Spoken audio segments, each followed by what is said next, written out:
తెలుగు శ్రోతలందరికీ నమస్కారం అండి. మన అలనాటి కథలు ఎవర్ గ్రీన్ స్టోరీస్ ఛానల్కి మీ అందరికీ స్వాగతం. పుష్యమి నవల వింటున్నామండి. రచన శ్రీమతి పోల్కంపల్లి శాంతాదేవి గారు. ఇక ఆలస్యం చేయకుండా మనం కథలోకి వెళ్ళిపోదామండి. వీడియో చూసిన వెంటనే లైక్ చేసి షేర్ చేసి తప్పకుండా సబ్స్క్రైబ్ చేసుకోండి. మన ఛానల్ని బెల్ ఐకాన్ యాక్టివేట్ చేసుకోండి. తొలగిపోయిన మీ ఇంటి సిరి మీ పెద్ద కొడుకు ద్వారా తిరిగి వస్తోంది. సుందరమ్మతో అనసాగారు అమ్మలక్కలు. నిజమేననిపించింది సుందరమ్మకు. ఆమెకు ఈ కొడుకు కొడుకులా కనిపించడు. అతన్ని చూస్తే ఏదో భయం. అతడికి ఎక్కడ కోపం వస్తుందో, ఏం నొచ్చుకుంటాడో అన్నట్టుగా అణుకువతో నడుచుకుంటుంది. సరోజ్కి అంతే. ఈ కుటుంబం అంటే ఆత్మీయత, ఆర్ద్రత అన్నీ ఉన్నాయి. కానీ వీళ్ల మధ్య కలిసి పెరగకపోవడం వల్లనేమో ఎవరితోనూ చనువుగా మసల్లేడు. ఈ ఇంట్లో కొద్ది రోజుల కోసం బస చేసిన అతిథిలా ఉంటాడు. అంతే కదా, తాను సాధ్యమైనంత త్వరలో వెళ్ళిపోవాల్సిన వాడే. అక్కడ శైల తన కోసం రోజుల్ని గంటల్లోకి, గంటల్ని నిమిషాల్లోకి, నిమిషాల్ని సెకండ్లలోకి మార్చుకొని నిరీక్షిస్తూ ఉంటుంది. అలా శైల గుర్తుకొచ్చినప్పుడల్లా రెక్కలు కట్టుకొని శైల దగ్గరికి వెళ్ళిపోవాలని అనిపిస్తూ ఉంటుంది. తాను వేసుకున్న బంధాలు తన కాళ్ళకి తెగేది ఎప్పటికో. నారుమళ్ళకి మాత్రం చెరువులో నీళ్లున్నాయి. 3వ వంతు బావులున్న వాళ్ళు వేశారు. సరోజ్ తమకున్న 2 బావుల క్రింద 10 ఎకరాలు సాగు చేశాడు. ఈసారి గోపయ్య మీద అట్టే ఆధారపడలేదు. కిష్టగిరికి 2 మైళ్ళ అవతల 200 ఎకరాల తువ్వ ఏకఖండంగా ఉంది. మహదేవ్ ఉన్నప్పుడు కూడా అందులో పెద్ద పంటలేమీ పండించేవాడు కాదు. ఎద్దులకు దాణా వస్తుందని ఉలవలు వేయించేవాడు. ఒకరోజు అదంతా తిరిగి చూశాడు సరోజ్. అందులో అనువైన చోట బావులు తవ్వి సాధ్యమైనంత ఎక్కువగా తిరిగి పొలంగా మార్చడానికి ప్లాన్ వేసాగాడు సరోజ్. అతడు ఇంజనీరు. మామూలు రైతులా కాకుండా మరుభూముల్ని కూడా నందనవనాలుగా మార్చడానికి ఉపాయం అన్వేషించే బుర్ర అతడిది. తను వేస్తున్న ప్లాన్కి ఎంత పెట్టుబడి కావాలి, ఎంత సాగుబడిలోకి వస్తుంది? వేసవి అంతా రైతులు విశ్రాంతిగా బుర్రకథలతో, వీధి భాగవతాలతో, నాటకాలతో వినోదంగా కాలక్షేపం చేస్తుంటే సరోజ్ ఇలాంటి ఆలోచనలతో ఉక్కిరిబిక్కిరి అవుతున్నాడు. వ్యవసాయంలో ఆసక్తి, ఉత్సాహం పెరుగుతుంటే తను వెళ్ళటం గురించి మర్చిపోతున్నాడు. ఒకరోజు ఇలాంటి ఆలోచనలతోటి పొలం గట్టు మీద నడుస్తున్నాడు సరోజ్. ఏయ్, వీపునెవరో చర్చినట్టయింది. శైలా, ఆ కళ్ళలో ఎంత కోపం, ఆ మూతి బిగింపులో ఎంత అలుక. ఆలోచనలు బాగున్నాయి కానీ నాకిచ్చిన వాగ్దానం మర్చిపోయావా? నేను రాకపోతే నువ్వే వచ్చేస్తావుగా, చిలిపిగా నవ్వేశాడు. అంటే నువ్వు మాట తప్పడమేగా? ఇప్పుడు ఆలోచిస్తుంటే మాట తప్పడమే బాగుంటుందనిపిస్తోంది శైలు. మామయ్య ఆస్తికి ఇల్లరికం రావడం శుద్ధ తెలివి తక్కువ అనిపిస్తోంది. నేనెవర్ని? ఇంజనీర్ని. నా తెలివితో సాధ్యమైనంత వరకు ప్రపంచానికి మేలు చేకూర్చాలి. నేను మామయ్య ఇంటికి ఇల్లరికం వెళితే ఏముంది? ఆయన చేస్తున్న బిజినెస్ చూసుకోవాలి. అక్కడ ఎంత మోసం, ఎంత దగ, ఎంత ఆత్మవంచన, ఎంత అన్యాయం దాగి ఉన్నాయి. శైలు, నా మనసుకి ఆ బిజినెస్ సరిపడింది కాదు. ఈ వ్యవసాయమే బాగుంది. పుడిమి తల్లిని సస్యశ్యామలం చేయడంలో రైతు పొందే ఆనందం ఎంత నిర్మలమైంది. ఈ శాంతి, నైర్మల్యం ఆ బిజినెస్లో ఎక్కడివి? తేమగా ఉన్న ఒడ్డున జారిపడేదాకా అతనితో శైల నడుస్తూనే ఉంది. ఆమెతో మాట్లాడుతూనే ఉన్నాడు. సరోజ్ నాలిక ఖర్చుకున్నాడు. లేచి గుడ్డల కంటిన మరకల్ని కర్చీఫ్తో తుడుచుకుంటుంటే పడ్డావా అంటూ వచ్చాడు గోపయ్య. ఒడ్డు బాగా తేమగా ఉంది. నేను నిన్న గట్టుకు వెళ్ళి వచ్చాను. వాళ్ళు మన సంబంధానికి సుముఖంగానే ఉన్నారు. నువ్వొకసారి వెళ్ళి వస్తే బాగుంటుంది. నేనా? నాకు బొత్తిగా పరిచయం లేరే, గాబరాగా అన్నాడు. పరిచయం చేసుకోకుండానే అక్కకు పెళ్లి చేస్తావా? వెంట నేను వస్తాను. ఎల్లుండి పంచమి, తిథి బాగుంటుంది. పంచమి రోజు గోపయ్యతో బయలుదేరాడు సరోజ్. పెళ్ళికొడుకు తండ్రి లక్ష్మీనారాయణ మహదేవుని బాగా ఎరుగున్నవాడు. అతడి పట్ల స్నేహభావం కలిగి ఉన్నవాడు. మహదేవ్ వైభవం, పతనం అన్నీ తెలిసి ఆ కుటుంబం పట్ల ఒక విధమైన సానుభూతిని ఏర్పరచుకున్నవాడు. సరోజ్ని ఆత్మీయంగా పలకరించాడు. వెనుకటి రోజుల్లో మహదేవ్తో తనకున్న స్నేహాన్ని గురించి ఒక కమ్మని కల గుర్తు చేసుకుంటున్నట్టుగా చెప్పసాగాడు. ఎంత కలవాడైనా ఆయన ఎంతో నిగర్వి, నిష్కపటుడు అన్న సంగతి ఆ కాసేపట్లో తెలిసిపోయింది సరోజ్కు. మగపిల్లవాడి వాళ్ళమని, ఆడపిల్లవాళ్ళని 4 సార్లు తిప్పించుకోవాలని నాకేం లేదు. ఎల్లుండి సప్తమి, నేను, అబ్బాయి, తల్లి వస్తాం అన్నారు చివరికి. ఎల్లుండి మిమ్మల్ని తీసుకురావడానికి రఘువును పంపిస్తాను. చెప్పానుగా ఆ రాచమర్యాదలు అక్కర్లేదని. మేమే వస్తాం. తమ కుటుంబ చరిత్ర తెలిసి ఇంత ఆదరం మర్యాద వ్యక్తం చేసేవారు ఇంకా మిగిలి ఉంటారనుకోలేదు సరోజ్. కలిసి వచ్చే కాలం అన్నీ ఇలాగే కలిసి వస్తాయేమో. సప్తమి రోజు చాలా నిరాడంబరంగా పెళ్లిచూపుల ఏర్పాట్లు జరిగాయి. తలుపు చాటున ఉండి వాళ్లకు టీ టిఫన్లు రాధ చేత అందజేసింది సుందరమ్మ. భవానీని వాళ్ళు చూడడం, ఆమె లోపలికి వెళ్ళిపోవడం అయ్యాక లక్ష్మీనారాయణ కొడుక్కేసి తిరిగాడు. ఏరా, అమ్మాయి నచ్చినట్లేనా? పెళ్ళికొడుకు జయప్రకాష్ వెంటనే ఏం మాట్లాడలేదు. ఇలాంటి విషయాలు నాంచడం, వాళ్ళని సస్పెన్స్లో ఉంచడం భావ్యం కాదు. నీకు నచ్చితే మిగతా విషయాలు మేం మాట్లాడుకుంటాం. అమ్మాయి బాగాలేదని చెప్పడం అన్యాయం. తనకేం లోపం లేదు. కానీ నా వయసు ఆమె వయసు ఒకటే అవుతుందేమో. మొన్న జాతకం చూశాంగా, నీకంటే 3 నెలలు చిన్నది. జయప్రకాష్ మనసులో ఏదో ఉంది. తటపటాయింపుగా చూశాడు. మీ మనసులో ఏముందో చెప్పండి, మేమేమీ అనుకోం, గోపయ్య అన్నాడు. ఒక అమ్మాయిని చూడటానికి వచ్చి ఇంకో అమ్మాయిని చేసుకుంటాననడం మీరు అసభ్యంగా భావించకపోతే నేను చిన్నమ్మాయిని చేసుకుంటాను. పెద్దమ్మాయికి మరో సంబంధం కుదిరాకే 2 పెళ్ళిళ్ళు ఒకేసారి చేయండి. గోపయ్య సరోజ్ని అవతలికి తీసుకెళ్లి తగ్గు స్వరంతో అన్నాడు. ఒక అమ్మాయిని చూడటానికి వచ్చి ఇంకో అమ్మాయిని చేసుకుంటాననడం మీరు అవమానంగా భావించొద్దు. ఈ మార్పు వల్ల భవానీ కాస్త నొచ్చుకుంటుందేమో, కానీ అర్థం చేసుకోగల వయసుంది. మర్యాదగల కుటుంబం. అబ్బాయి చదువుకొని ఉద్యోగం చేస్తున్నాడు. ఆ ఇంటికి కోడలిగా భవానీ వెళ్ళినా రాధ వెళ్ళినా మన అదృష్టమనే అనుకోవాలి. వాళ్లకు పెద్దగా కట్న కానుకల మీద కూడా ఆసక్తి లేదు. 2 పెళ్ళిళ్ళు ఒకేసారి చేయడానికి మనకంత స్తోమత ఎక్కడిది? అక్కకి పెళ్లి చేశాక మళ్ళీ కూడదీసుకొని రాధ పెళ్లికి సిద్ధం కావడానికి మరో 4-5 ఏళ్లు కావాలి. సరోజ్ ఉద్దేశాన్ని లోపలికి వచ్చి సవినీయంగా మనవి చేశాడు గోపయ్య. దాందేముంది, ఇంకో 2 ఏళ్లు ఆగడానికైనా నేను సిద్ధమే. ఈ మాటల వల్ల రాధ అతడికి ఎంత నచ్చిందో తెలిసిపోయింది. పెళ్ళికొడుకు ప్రతిపాదనకు అందరూ సుముఖులు కావడంతో ఒక శుభదినాన నిశ్చయతాంబూలాలు తీసుకోవడం కూడా అయిపోయింది. కానీ భవానీకి సంబంధం కుదరడం అంత సులభం అనిపించడం లేదు. 27 ఏండ్లు మించిన పెళ్ళికొడుకులెవరూ దొరకలేదు. ఉన్న ఆ సంబంధాలు సరోజ్కే నచ్చలేదు. వర్ష ఋతువు వచ్చేసింది. నారుమళ్ళు పోసి కార్తె వెనక కార్తె 1-2 జల్లులు మాత్రం రాల్చి వెళ్ళిపోతుంటే రైతులు ఆందోళన చెందసాగారు. ఆషాఢ మాసం వరకు తడుపు వాన ఒక్కటీ పడలేదు. తర్వాత పడిన 1-2 పెద్దవానల్ని వేసవి ఎండలకి దప్పికగొన్న నేల త్రాగేసి చెరువు వరకు పాయగా కూడా సాగనివ్వలేదు. శ్రావణ భాద్రపదాలు కూడా గడిచిపోయాయి. చెరువుకి నీళ్లు మాత్రం రాలేదు. నారు ముదిరి నాటుకు పనికి రాకుండా పోయింది. సప్తాహాలు శివలింగాభిషేకాలన్నింటినీ చేస్తున్నారు. కరుణించు వానదేవా అంటూ ఒక పక్క జానపదాలు పాడుతున్నారు. పొడుమ తల్లిని నమ్ముకొని జీవించే రైతులపై ప్రకృతి కరుణించడం తక్కువ, కాఠిన్యం వహించడం ఎక్కువ. రోహిణి కార్తెలో పడిన విత్తనాలు మరో నెలనాళ్ల వరకు వర్షం లేకపోవడంతో మొలిచి మాడిపోయాయి. మళ్లీ పడిన వానకు మళ్లీ చల్లారో. అవి తల్లిపాలు లేని పిల్లల్లా అర్భకంగా ఎదుగు బొదుగు లేనట్టుగా ఉన్నాయి. కార్తీకం వెళ్లేలోగా ఒక పంటకు సరిపడే నీళ్లు వచ్చాయి చెరువుకు. ఆ పంట కాస్త వెన్ను వేసే సమయానికి గొట్టం పురుగు తగిలి విత్తనం కూడా వెళ్ళలేదు. రైతుల ముఖాల్లో రక్తపు చుక్కలేదు. ఆశల విమానంలో స్పీడుగా వెళుతుంటే యాక్సిడెంట్ అయినట్టుగా ఉంది సరోజ్ పరిస్థితి. అప్పులు అలాగే ఉన్నాయి. ఆర్థిక పరిస్థితి తలక్రిందులైంది. ఈ ఇంటి బాధ్యత స్వీకరించిన నాటికంటే కూడా మరింత అయోమయంలో పడిపోయాడు. శైలను, అత్తయ్యను, మామయ్యను బాధపెట్టి తనిక్కడ ఉండి ఉద్ధరించింది ఏమిటి? 2 అడుగులు ముందుకు వేస్తే 4 అడుగులు వెనక్కి లాగినట్టుగా అయింది. అప్పుల వాళ్లకి ఇదివరకటి సానుభూతి నిలకడా లేకుండా పోయాయి. ఇంట్లో ఎటు చూసినా దరిద్రం తాండవిస్తున్నట్టుగా ఉంది. దిక్కుతోచని పరిస్థితిలో ఒకరోజు గోపయ్య ఇంటికి వెళ్ళాడు సరోజ్. ఆయన ఏదైనా సలహా చెబుతాడేమోనని. గోపయ్య ఇంట్లో లేడు. వస్తారు, కూర్చో అంది సీతమ్మ. ఆవిడ ఆ మాట ఈ మాట మాట్లాడుతూ దాక్షాయిని అంటూ కేక వేసింది. ఏమ్మా? శివప్రసాద్ వచ్చాడు, నేను టీ చేసుకువస్తాను. అతడికి తోడుగా ఏవైనా కబుర్లు చెబుతూ కూర్చో అంటూ లోపలికి వెళ్ళిపోయింది.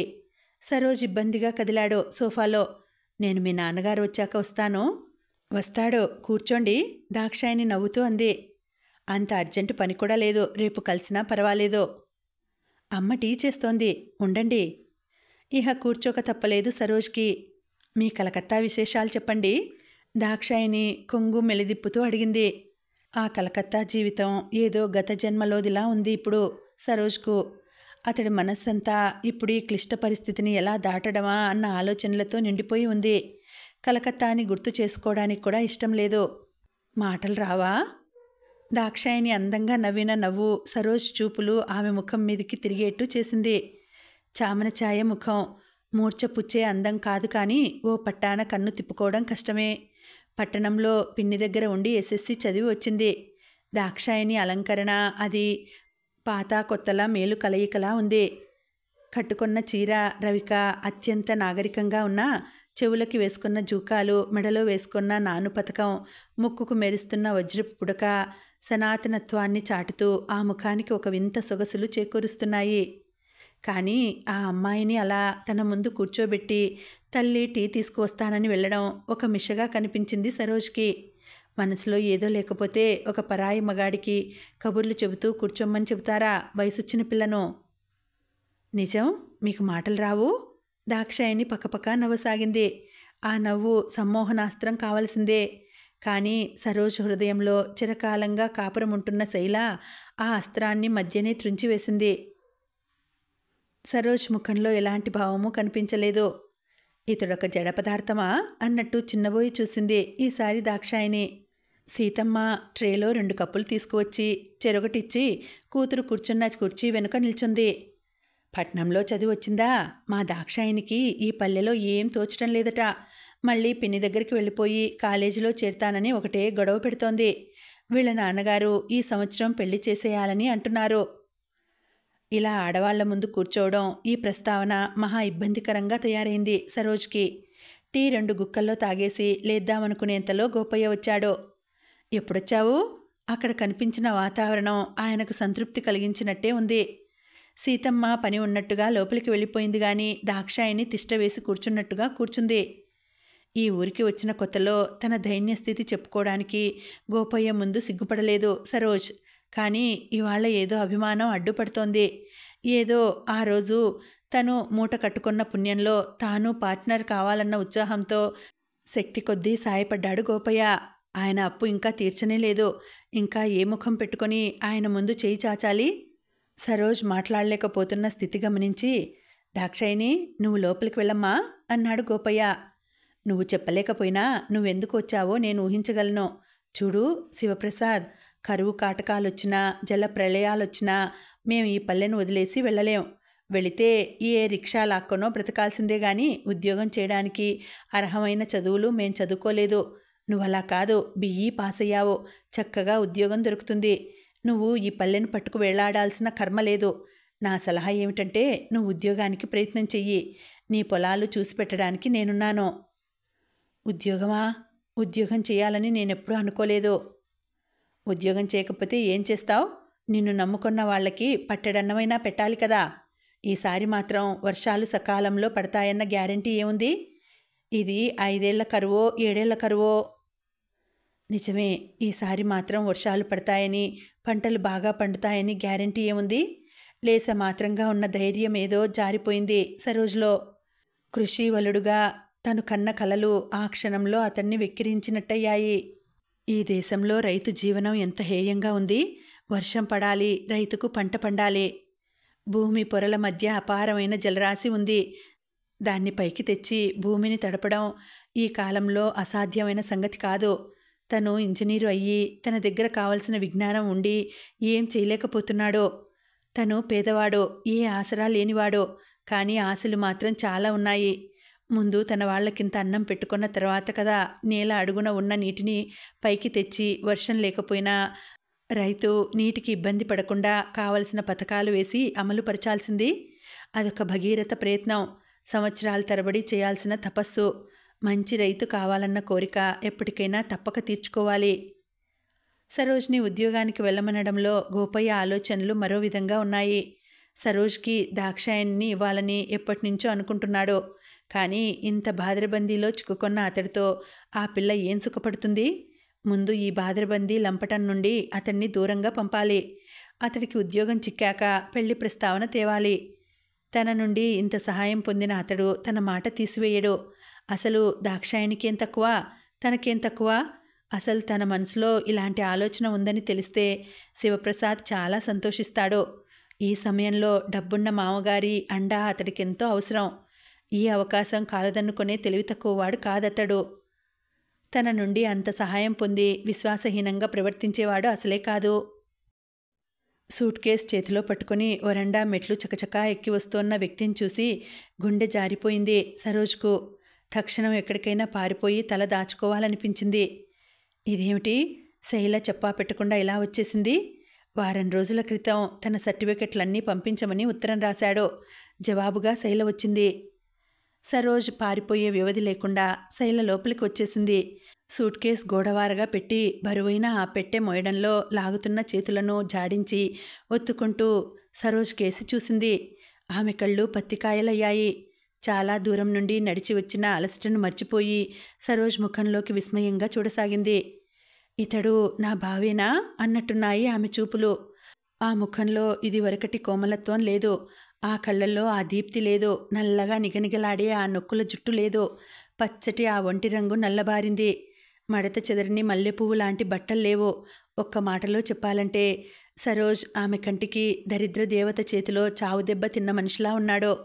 ముడతలు పడిన లుంగీలో, కంతలు పడిన బనియన్లో, పీక్కుపోయిన ముఖంతో. శైల హృదయంలో దుఃఖం పొంగుకు వచ్చేసింది. బావా అంది గాద్గదికంగా. వస్తున్నట్టు ముందుగా ఉత్తరం రాయలేదేం? గొంతు పెగుల్చుకొని అన్నాడు. రాస్తే నీ నిజస్వరూపం నా కంట పడకుండా జాగ్రత్త పడేవాడివేమో. బాగా అలసి వచ్చావు. ముందు కొంచెం అలసట తీర్చుకో. కాస్త టీ అది పడితే బలం తెచ్చుకొని కావలసినంత తిట్టొచ్చు. ఆ పెదవులకి నవ్వు అతకడం లేదు. ఉక్రోషంగా కొట్టినట్టుగా అంది. ఎప్పుడొచ్చావు శైలు? అటుగా వచ్చిన భవానీ ఆశ్చర్యంగా అడిగింది. ఇప్పుడే. శైల చూపులు భవానీ మీద లేవు. ఆమె కట్టుకున్న చీర మీద ఉన్నాయి. చాలా జాగ్రత్తగా చిరుగులు కనపడకుండా కట్టుకుంది. ఎంత జాగ్రత్తగా కట్టుకున్నా ఆ చీర తన దుస్థితిని వెళ్ళబోసుకుంటున్నట్టుగానే ఉంది. భవానీ శైల చెయ్యి పుచ్చుకొని లోపలికి తీసుకెళ్ళింది. బ్రతుకు జీవుడా అన్నట్టు తన గదిలోకి వెళ్ళి తలుపులు మూసుకు కూర్చున్నాడు. శైల ఇలా చెప్పా పెట్టకుండా వచ్చి పడడం అతడికి ప్రాణ సంకటంగా ఉంది. ఉత్తరాల్లో తానెంతో సుఖంగా ఉన్నానని, తండ్రి తన మీద ఉంచిపోయిన బాధ్యతను సక్రమంగా నెరవేరుస్తున్నానని రాశాడు. అవన్నీ అబద్ధాలని తెలిసిపోయాయి శైలకు. పట్టుబడ్డ ఈ అబద్ధాల కోరును దండించకుండా వదలదు శైల. ఒకటా రెండా, ఎన్ని రోజులు, ఏడాదిన్నరగా శైలం చూడలేదు. అనుకోకుండా ప్రత్యక్షమైంది. తన ప్రాణసఖి ఆనందించకుండా ఈ విధవ భయం అడ్డుపడుతోంది. శైల తిడితే 2 తిట్లే కదా, తిట్టని. ఆమె తిట్ల వర్షాన్ని పువ్వుల జల్లుగా భావిస్తే పేచీలేదు. ఇలా మనసుకు నచ్చ చెప్పుకొని కడుపులో చొరబడిన గుబుల్ని పారద్రోలడానికి ప్రయత్నించసాగాడు. శైల ఆగమనానికి హృదయపూర్వకంగా ఆనందించాలనుకున్నాడు. లేచి వెళ్ళి తలుపులు బార్లాగా తెరిచిపెట్టి గదిలో పచార్లు మొదలుపెట్టాడు. శైల అడుగుల చప్పుడు కోసం చెవులు రిక్కించి ఏ కాస్త అలికిడి అయినా ఉలిక్కి పెడుతున్నాడు. అతడి హృదయం ఒక విధమైన ఉద్విగ్నతతో నిండిపోయింది. శైలతో కరువుదీరా కబుర్లు చెప్పుకొని ఎన్ని రోజులైంది. సెలవు రోజు వచ్చిందంటే తమకి కబుర్లతో టైం తెలిసేది కాదు.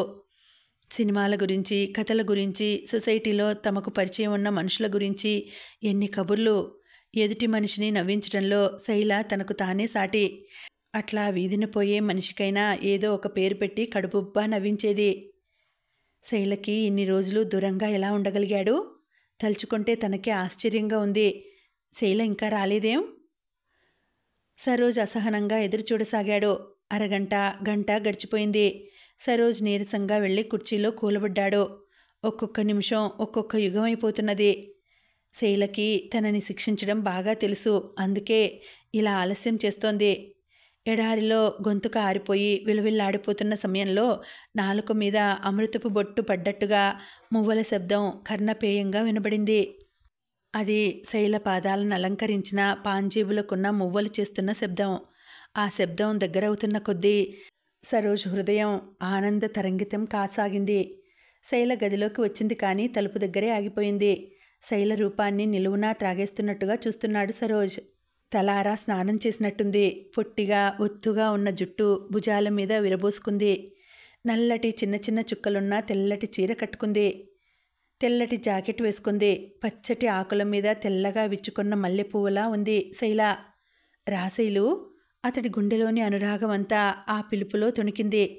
శైల నెమ్మదిగా నడిచి వచ్చి అతడికెదురుగా కుర్చీలో కూర్చుంది. ఇద్దరికీ మధ్యగా పాతకాలం నాటి బల్ల అడ్డంగా ఉంది. ఎప్పుడు బయలుదేరావు? ప్రయాణం కులాసాగా జరిగిందా? పని మీద నాన్న హైదరాబాద్ వస్తుంటే ఆయనతో వచ్చాను. తన ప్రయాణ విశేషాలు టూకీగా చెప్పింది. రేపు వెళ్ళిపోవాలి. నాతో రావటానికి తయారుకా? రేపేనా? నాన్న ఎల్లుండి వెళుతున్నాడు. వెళ్ళని, తర్వాత వెళ్ళొచ్చు నువ్వు. నువ్వు రావా? ఎక్కడికి? కలకత్తాకి. ఆ రోజు ఇంకా రాలేదు. 6 నెలలు మాత్రమే ఉంది గడువు. గడువు మాట వదిలిపెట్టు. నేను స్వీకరించిన బాధ్యత. అతన్ని మాట పూర్తి చేయనీయలేదు శైల. ఇక్కడ ఉండి నువ్వు ఉద్ధరించింది ఏమిటో కల్లారా చూశాను, చెవులారా విన్నాను. ఉద్ధరించింది చాలు కానీ నాతో కలకత్తాకి ప్రయాణంకా? సర్టిఫికెట్లు తెచ్చావా? అవి తెచ్చి నీ చేతికిస్తే నిన్ను నేను శాశ్వతంగా పోగొట్టుకున్నట్టే లెక్క. నేనంత తెలివి తక్కువదాన్ని కాదు. శైలకి నచ్చ చెబుతున్నట్టుగా అన్నాడు సరోజ్. ఇక్కడ పరిస్థితి మునుపటి కంటే అధ్వానంగా తయారైంది శైలు. వర్షాలు బాగా పడి పంటలు బాగా పండితే నేను తలకెత్తుకున్న బాధ్యత ఇంచుమించుగా పూర్తి చేయగలిగేవాడిని. ఇహ అగ్రికల్చర్ని నమ్ముకు కూర్చుంటే లాభం లేదు. నేను ఉద్యోగం చేయడం తప్పనిసరి. ఆడపిల్లల పెళ్ళిళ్ళు, మగపిల్లల చదువులు లాంటి గొప్ప పనులు చేయలేకపోయినా వాళ్లకు పట్టడన్నమైనా పెట్టుకోగలిగితే చాలు. ఆశలు ఆశయాలు అన్నీ అడుగంటిపోగా కేవలం తన వాళ్ళకి పట్టడన్నం పెట్టుకోగలిగితే చాలనుకుంటున్నాడు తన బావ. పరిస్థితులు మనిషిని ఎంత నిరాశావాదిని చేస్తాయి, ఎంత చిత్రంగా దయనీయంగా మారుస్తాయి. తన వాళ్ళకి పట్టడన్నం పెట్టడం కోసం ఇతడు అమూల్యమైన తన భవిష్యత్తు నాశనమైపోతున్నా లెక్క చేయడం లేదు. కరిగిపోతున్న మనసును కఠినంగా మార్చుకొని అంది శైల. వాళ్ళకి పట్టడన్నం పెట్టడం కోసం నువ్వు ఇక్కడ ఉండిపోనక్కర్లేదు. మనకి పెళ్ళైతే వ్యాపారం, ఆస్తి అన్నీ నీ చేతికి అప్పగించేస్తాడు నాన్న. వాళ్ళకి నెలకింతంటూ పంపితే సరిపోతుంది అంది. సరోజ్ ముఖం కందగడ్డలా అయింది. ఎంత దరిద్రం అనుభవించినా, ఎన్ని ఆకలి రోజులు చూసినా ఒకరు పెట్టే బిచ్చానికి వాళ్ళు చేతులు చాచరు. నేనుండగా వాళ్ళకి ఆ దుర్గతి పట్టనివ్వను. శైలకి కోపం వచ్చింది. నేనంత పరాయిగా కనపడుతున్నానా? నువ్వు పరాయిదానివి కాదు. నేను నిన్ను చేసుకుంటే నేనవుతాను వీళ్ళకి పరాయి. నువ్వు చాలా మారావు బావా. నువ్వు ఇదివరకటి మనిషివి కాదు. కాకపోతే నువ్వు ఈరోజు నన్నింత పరాయిగా నీ నుండి వేరు చేసి మాట్లాడేవాడివా? దెబ్బతిన్నట్టుగా అంది. అతడికి ఎదురుగా కూర్చోవడం ఇష్టం లేనట్టుగా లేచి ఆ పక్కనే ఉన్న సరోజ్ పడుకునే పాతకాలం నాటి పట్టెమంచం మీద పడుకుంది అలసటగా. బావ కలకత్తాలో ఉండగా ఒక్కనాడు తల్లిదండ్రుల్ని గుర్తు చేసుకునేవాడు కాదు. ఇవాళ వీళ్ళు నా వాళ్ళు అంటూ వెర్రి మమకారంలో పడిపోయాడు. విశ్వాసహీనుడు అంటూ అమ్మా నాన్న తిట్టిపోయడంలో అర్థం ఎంతైనా ఉంది. వీళ్ళకప్పగించేందుకేనా చిన్నప్పుడే తీసుకుపోయి చదువు సంధ్య చెప్పించి ఇంతవాణ్ణి చేసింది తన వాళ్ళు? ఇతడి మీద తమకి హక్కు లేదు? మెడపట్టి లాక్కుపోయేంత హక్కుంది. కానీ ఇలాంటి సున్నితమైన విషయాలలో హక్కును ఉపయోగించడం ఎంత హాస్యాస్పదం. తనంత తానుగా ఇష్టపడి రావాలి గాని బలాత్కారంగా తీసుకువెళితే మనిషి అక్కడ, మనసు ఇక్కడ. ఆ మనిషిని ఏం చేసుకుంటుంది తను? నిన్ను చేసుకుంటే నేనవుతాను వీళ్లకు పరాయి. ఈ మాట వినడానికి వచ్చిందా అంత దూరం నుండి? తండ్రితో పోట్లాడి ఒప్పించి. శూలపు పోటు తిన్నట్టుగా గుండెలో బాధ ప్రారంభమైంది. గుండెలో ఏ మూలనో పుట్టింది దుఃఖపు కెరటం. అది ఇంతై అంతై ఉవ్వెత్తుగా లేచి మనిషినంతా కదిపివేయసాగింది.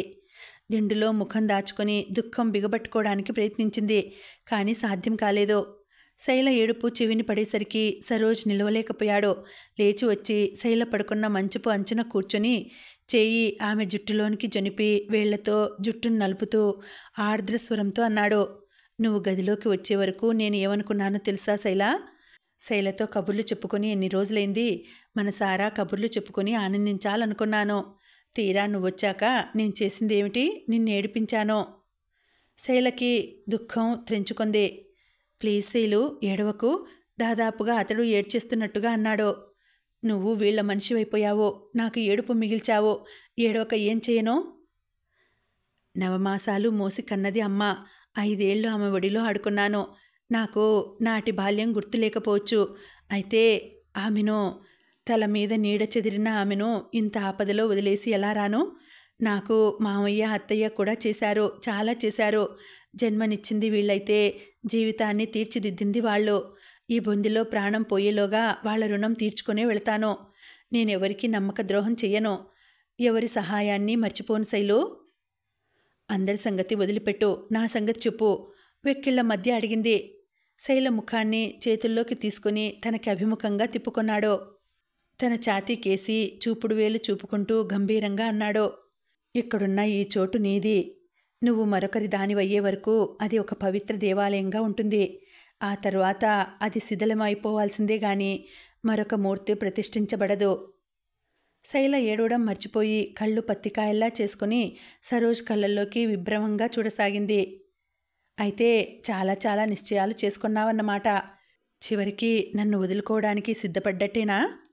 ఆస్తి కోసం రాను, మా నాన్న మీ అమ్మకు చేసిన వాగ్దానం కోసం రాను, కేవలం నీ కోసం వస్తాను శైలు అన్నావు. నాకిచ్చిన మాట మర్చిపోయావా? నన్నే వదిలేసుకుంటావా? కాలం చేతిలో బంతిలా దొర్లిపోతున్నాను. భవిష్యత్తు ఏం చెప్పను? వాగ్దానం ఎక్కడ నిలుపుకోను? విరక్తిగా నవ్వాడు. బావా, నిన్ను చూస్తుంటే నాకు చాలా ఆశ్చర్యంగా ఉంది. ఎవరైనా కాస్త కష్టపడితే చూడలేక బాధపడేవాడివే. బీదవాళ్ళు పడే కష్టాలకి కన్నీరు కార్చేవాడివి. అలాంటి నువ్వు ఇన్ని కష్టాలు పడుతున్నావు. నువ్వే ఒక బీదవాడివైపోయావు. ఇంత బరువు మోసే శక్తి, ఈ కష్టాలకి తట్టుకునే ఆత్మ నిగ్రహము ఎక్కడి నుండి వచ్చాయి నీకు? అవి ఎక్కడి నుండి రావు. మనిషిలోనే నిద్రాణమై ఉంటాయి. అవసరమైనప్పుడు మేల్కొని బలం పుంజుకొని తమ ప్రతాపాన్ని చూపుతాయి. కష్టాలు మనిషిని గట్టిపరుస్తాయి శైలు. కలకత్తాలోని ఆ సరోజ్కు, కిష్టగిరిలో ఇప్పుడున్న ఈ శివప్రసాద్కు చాలా తేడా ఉంది. ఇతడు దేనికైనా సిద్ధపడే ఉన్నాడు. మరో సత్యం చెప్పనా?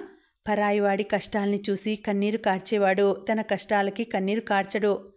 అవతలివాడి బీదరికాన్ని చూసి గుండె చెరువు చేసుకునేవాడు స్వయంగా తను బీదరికం అనుభవించాల్సి వస్తే అతడి గుండె చెరువు కాదు, శిల అవుతుంది.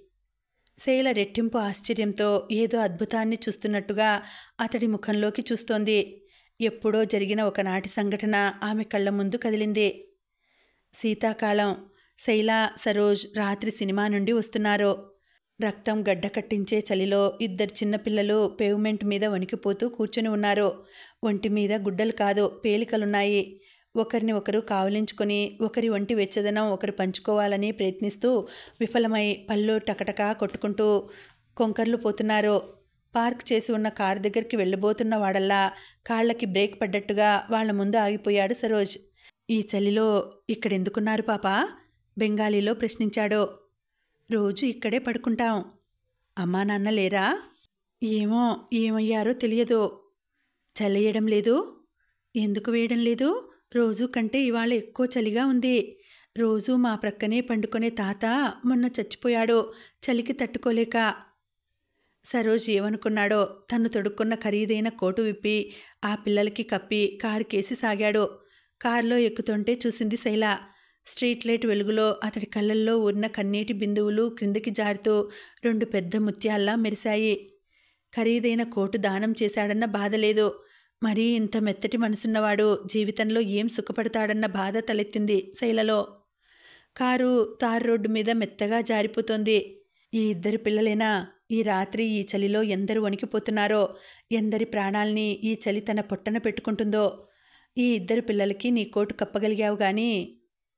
ఇప్పటికి నా శక్తి ఇంతే. నేను పెద్దయ్యాక ఇలాంటి శక్తి నాకు అపారంగా ఇవ్వాలని దైవాన్ని ప్రార్థిస్తున్నాను. సహజంగా నిరాడంబర ప్రియుడు సరోజ్. పేదవాళ్లను చూసినప్పుడు తాను అనుభవించే సౌఖ్యాలను అసహించుకునేవాడు. కానీ హైమావతి సాధ్యమైనంత వరకు తమ అంతస్తుకు తగ్గట్టుగా ప్రవర్తించమని హెచ్చరిక చేసేది.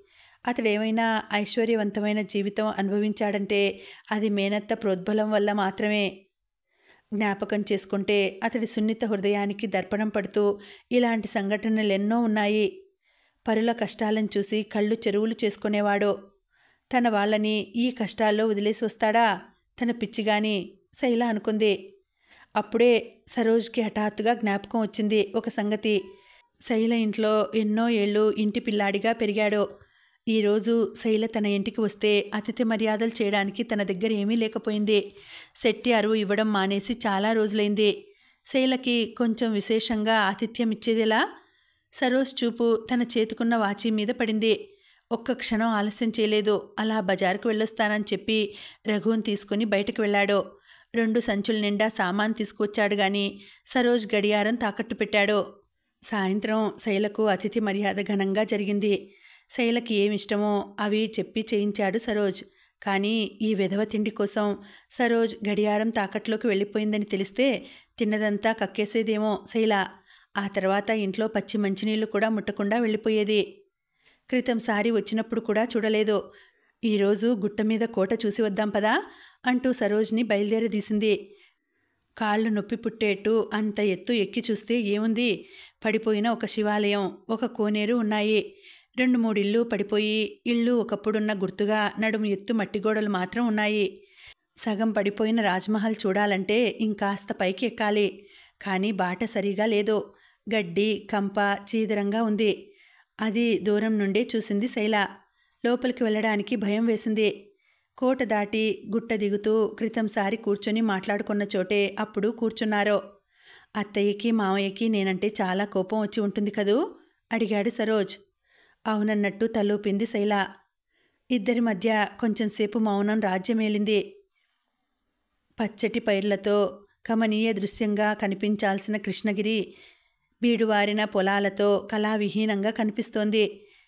బక్కచిక్కిన పశువులు పొలాల్లో ఏం చేస్తున్నాయో తెలియదు.